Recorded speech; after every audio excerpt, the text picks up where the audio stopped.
Oh, you can't scare me. I'm sticking to the union. I'm sticking to the union. I'm sticking to the union. Oh, you can't scare me. I'm sticking to the union. I'm sticking to the union till the day I die. You women who want to be free, take a little tip from me. Break out of that mold we've all been sold. You've got a fighting history. The fight for women's rights with workers must unite. Like Mother Jones, move those bones to the front of every fight. Oh, you can't scare me. I'm sticking to the union. I'm sticking to the union.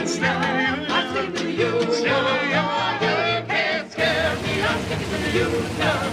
I'm sticking to the union till the day I die. I couldn't name one of the Willmar Eight. We never learned about them in high school or anything. There's a part of this town that I think it doesn't want to talk about it much. It wasn't until women's studies in college, seeing a video about them, and so that was pretty eye-opening to me, just to see that video and go, wow, that happened at home. For me, it was empowering to see these women who had high school diplomas band together and last at this for so long, despite what had to be a fair amount of negative. Oh yeah, I can only imagine. I can't even imagine negative. And I'm sure there was some positive too, but to be out there day after day, week after week, I thought that they were heroines, really. I'd like to think that there's more enlightened people than there were 20 years ago. I think that women's issues. I think women's issues have changed a great deal. Willmar, Minnesota is in the heart of Minnesota's farm country. It's a small city with small-town values. Work hard, go to church, help your neighbor. It's not the kind of place that you'd expect to be ground zero for a revolution. But that's just what happened 25 years ago, when 8 women from this community shook up their town and the world. They came to be known as the Willmar Eight. Eventually their story was told on TV and at the movies. But when it all started, they were just 8 women trying to earn a living by working at the local bank. Back in 1977, Glennis Tuwisha, or Glennis Andreessen as she was known then, was just 19 years old and a new employee at the Citizens National Bank in Willmar. She soon discovered that women at the bank were being passed over for promotions and that men had more opportunities and higher pay. The last straw that really made us realize that we needed to take action, that we weren't getting anywhere, was when they brought in this young man and introduced him to us, and understanding that I hadn't been there very long, but there were some very long-term women that had been working there for a long time. And the directive was, train him, teach him everything you know, and then he's going to be your boss. And the absolute dismay of my colleagues of kind of, here we go again. So a couple of them met with the bank president, Leo Persh, and said, come on, at least let us apply. And his response, we're not all equal, you know.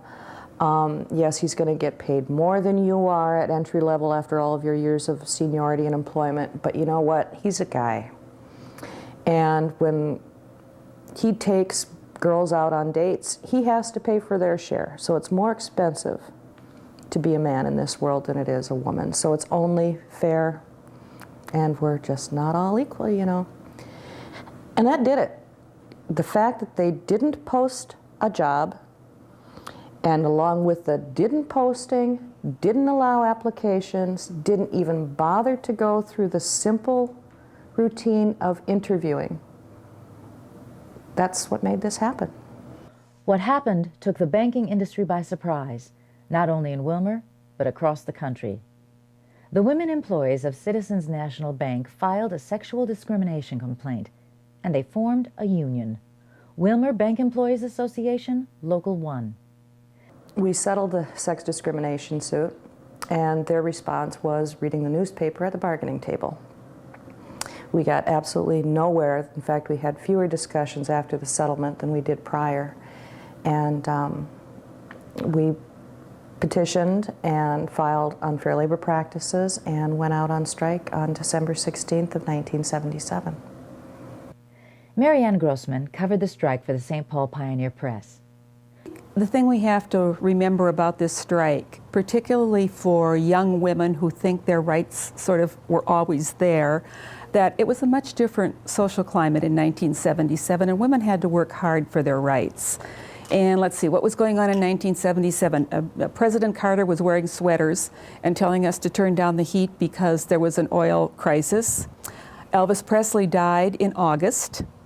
And also in August of that year, there was a big women's meeting. And this was sort of the culmination of forces that had been going on, really since Betty Friedan introduced her book, The Feminine Mystique, in about 1962. Feminism had been building to this White House conference, which was supposed to provide a plan for women's action. And so we got to Houston, and it was really kind of exciting because all the important feminists were there. So we had just gotten back from Houston, and a woman called me, and I don't even think she left her name, and I think she had probably read my coverage of the Houston conference, and she let me know that these women up in Willmar were going to have a bank strike, and that didn't mean much to me. In fact, I had to look up exactly where Willmar was. But it was the nation's first bank strike, and it was even odder, I thought, that it was all women, and even odder than that, it was in farm community. I don't mean that farm women were odd, but it was very unusual to have the wives and daughters of farmers and construction workers and basically blue-collar people going on strike against the banking system, although I don't think they thought they were going against the whole system. You know, we thought at the time, because the bank couldn't stand to suffer the publicity that this was going to give them, that we're going to have a contract in a couple of weeks and the strike's going to be done. And that's really what we did think. So just give us a week or two and we'll be back inside. So it was, well, I got a snowmobile suit, and I got snowmobile boots, and I've got the gloves and the stocking cap and the rest, and then it was headed out there. And we didn't have any strike advisors. We did not have union attorneys. So we just kind of played it by ear. In the winter, the first winter, it was set record breakers for below zero wind chill and number of days. So we would do about an hour and a half to 2 hours on the line. And we had shifts, 4 on, 4 off. And we're proud to say that for every minute that that bank was open during the time of the strike, there was always 2 or more of us out there in every type of weather. Sometimes our eyelashes froze shut. It was brutal. But it was really exciting was I knew that Irene was going to show up, and I knew that Doris was, and Sylvia probably, and kind of a sense, but this whole actually going and taking the public action to walk the line, didn't know that all 8 of us would. And we kept showing up a couple minutes after each other. And when Jane pulled up, got out of her car, and she was dressed for winter, I still get shivers just at the fantastic joy of all of us. We're going to do this. Newspaper reporters and TV camera crews descended on Willmar the first few days of the walkout, attracted by the unusual nature of the strike. They were at exactly the right time and place in one sense. In terms of getting national publicity, they didn't know it. But if you look at the national press at the time, it was at the peak of feminism because of the Houston conference. And it was a good story for the outside press because they were farm women, plus whoever heard of Willmar, Minnesota outside of Minnesota. I mean there was I don't want to say a romance to it, but I guess I do want to say a romance to it. This was a David and Goliath story. This was an underdog story. I mean, if it had happened in Miami, it wouldn't have been, I think, it wouldn't have sold as well. Wouldn't have been as good a story. But those women in snowmobile suits, it made for good pictures. I mean, in Miami, in California, in New York, these women with mufflers. The excitement of the first few days soon gave way to long, tedious days on the picket line. The strikers soon learned that many people in town viewed them with resentment. It was said they were giving Willmar a bad name. Very few people came to the picket line or even acknowledged the strikers existed. We were pretty isolated. People in a town like that know each other. And when they're going to have an opinion, they're probably going to share it over the dinner table than they would with us. I don't remember anybody coming to the picket line and saying, you know, I noticed you out here. What is this about?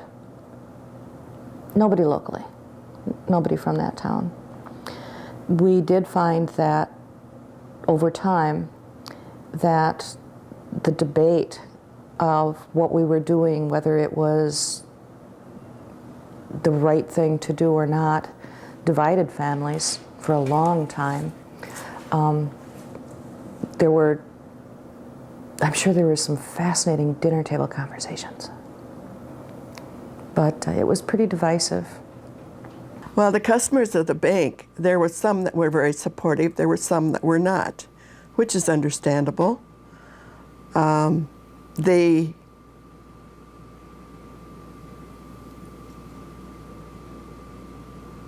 don't know how to say it.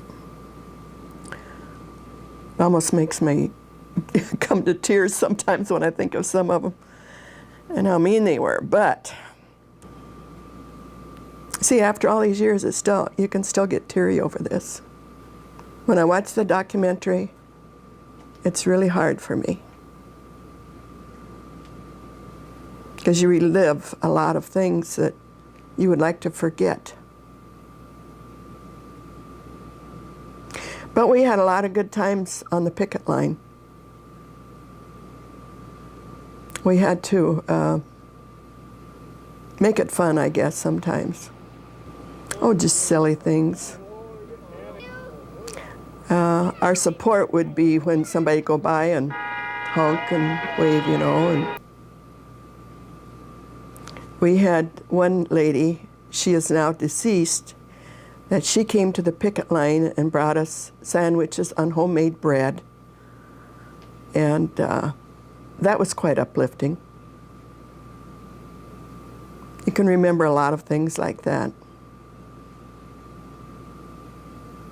Here was this little union staying on strike with no strike benefits.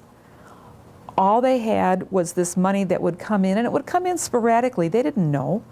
They didn't know when they were going to get $1,000 or when they were going to get $20. And some of them had children. We're doing that one pretty good. We're going to sing this for Easter, so we really got to learn the words. Hosanna, Hosanna, the children sing. How can we keep this up?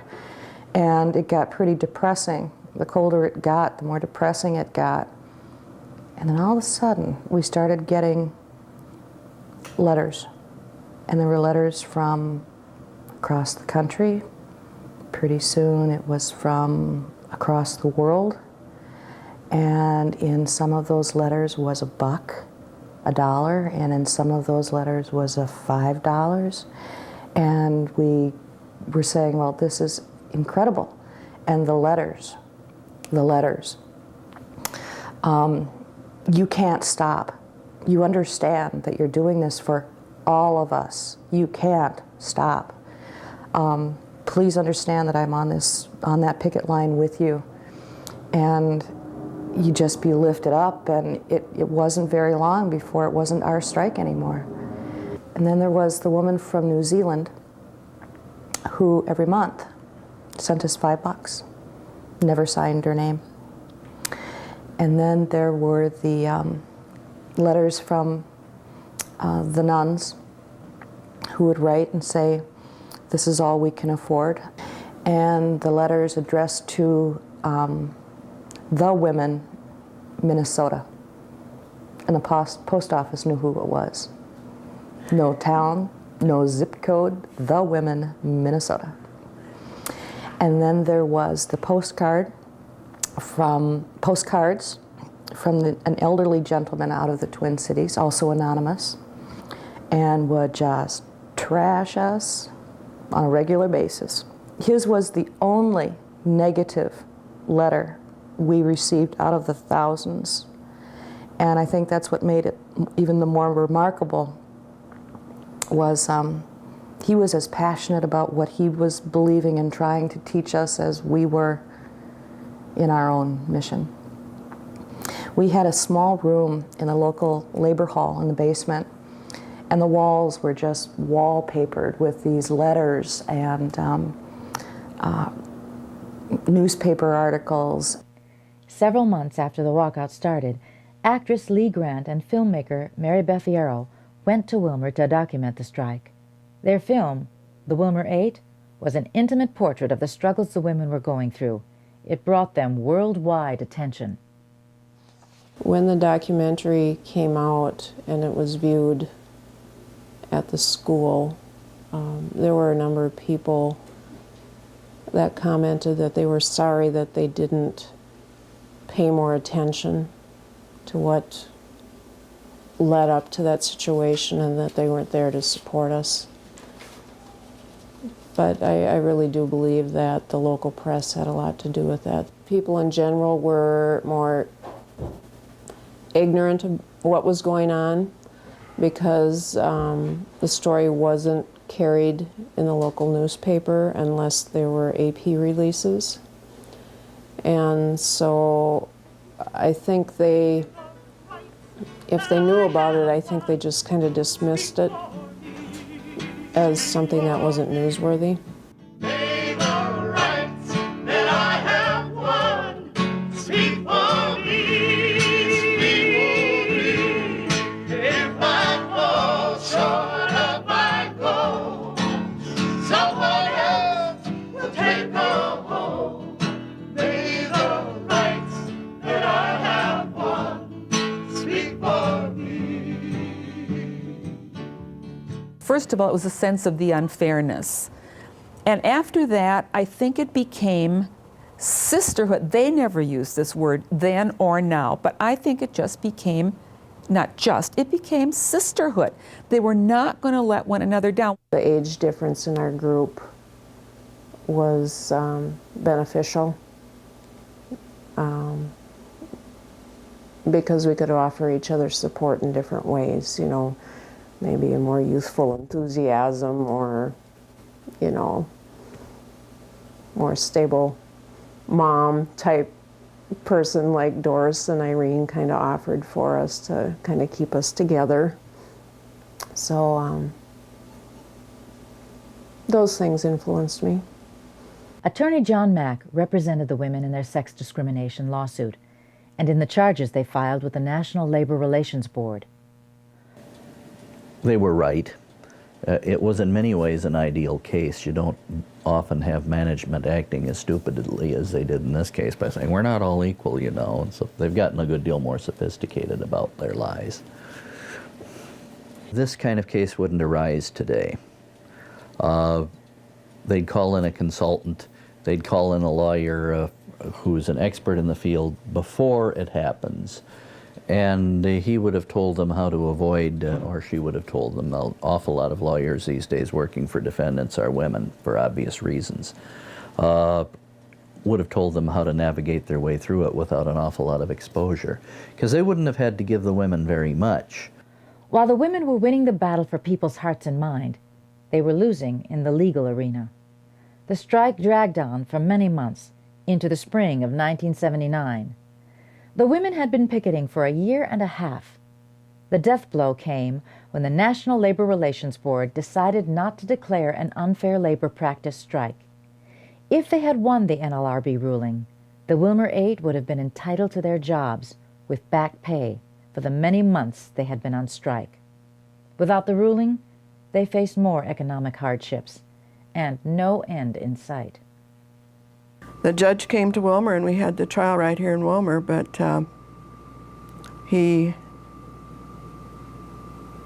the banking industry is a very powerful industry, and 8 women wasn't going to tell him what to do. That's the way I felt. it happened. The strikers decided to make an offer to return to work. In all, 4 of the 8 women were called back. Only Doris Boschart remained for any length of time. She is still employed by the bank, which is now called Heritage Bank. 4 went back to work. I was the only one that ever lasted then. But I just couldn't walk out and say, I just had to prove my point. And I'm still there 25 years now. I'm still in banking. And you don't regret? I have no regrets. I have no regrets. The building that housed the Citizens National Bank is now home to a branch of U.S. Bank. The city of Willmar has changed, and many residents don't know about the Willmar 8. But Doris says the strike pops up in conversations every once in a while. And the strikers still get letters. This time, they come from young people just learning about the struggle that took place 25 years ago. Here's one, Willmar 8. I want to say thank you to the Willmar 8 for being brave enough to take a stand for your rights. You were courageous. To the Willmar 8, thank you for sticking your neck out and standing firm when others wouldn't. Your actions may not have worked to get you equality, but you've opened the doors for other women. Willmar 8, thank you for having the courage to stand up for what you believed in. It greatly affected my life, and I have never even realized it until... Dear Doris, thank you for trudging through snow and putting up with the attitudes. You and the Willmar 8 had an important role in the changing place for women. Thank you. In 2001, 2 members of the Willmar 8 made history again. Taryn Novotny and Sandy Trummel participated in the largest strike in the history of Minnesota. They were among some 26,000 state employees who walked the picket line for 2 weeks to protect their jobs and their health insurance. Oh, I got teased about that a little bit, and other union employees wanted, there was an article down in the local paper about Sandy and I being on strike again, and some of the maintenance guys insisted that they had to have our autographs on their copy of the paper and stuff like that. So there was some fun that came out of it, but I was sure glad that I was a part of a large union that time. I mean, you definitely have a larger impact on what goes on. Today, a strike at a bank, a strike anywhere in the financial industry, is still a rarity. Over the years, experts have analyzed the Willmar 8, trying to figure out what made them so different. Scholar Renee Vaughn has interviewed several of the women and studied the impact made by their struggle. One of the reasons I think the Willmar 8 really captured the spirit of a lot of people is that they weren't radicals. These women, when I interviewed them, really came across as everyday women. It was our moms, our aunts, our sisters, our friends, and they were us. Everyday women who were working in what we typically call pink-collar work. And those are really the dead-end, low-wage jobs without much opportunity. And what they did was they took a stand. They collectively got together and said, we're not going to be able to take this discriminatory practice anymore. And the 8 of them really did create social change. And that's very important because no social movement in our history has ever been done in one big earth-shattering movement. It's never been with the labor movement, it's never been with the women's movement, it's never been with the civil rights movement. All these movements were actually small pockets of individuals creating social change where they were. And all of these little small pockets brought together gained momentum, and that's what really changes the course of history. After the strike, we found out that our picture and maybe a few paragraphs were actually in the history books that they use here at school. We were part of that textbook. So when that type of thing starts showing up, then you know you had an impact.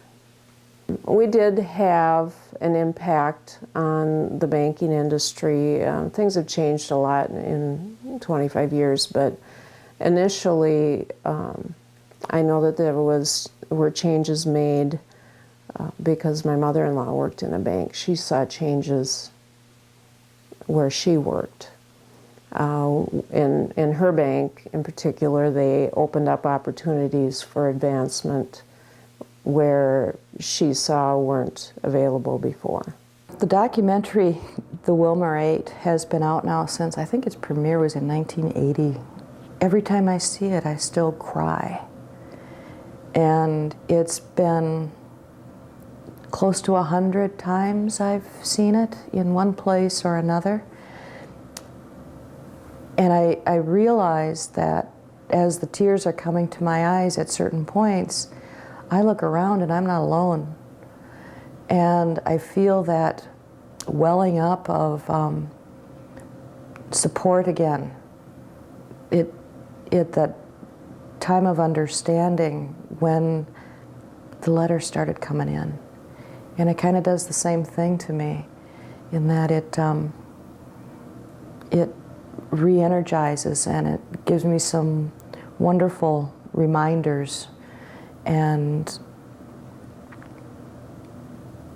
I can't believe that I was a part of that. I'm still recognized as one of the Willmar 8. And they A lot of times somebody will introduce me to somebody that's a stranger that's just came to town or something, and they'll say, now she's one of the Willmar 8. And that's a compliment? I take it as a compliment. When you see people acting in an extraordinary way, that they didn't start out extraordinary, that people of action are just people like you and me who something triggered and they had an opportunity and they took it.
Turn me around.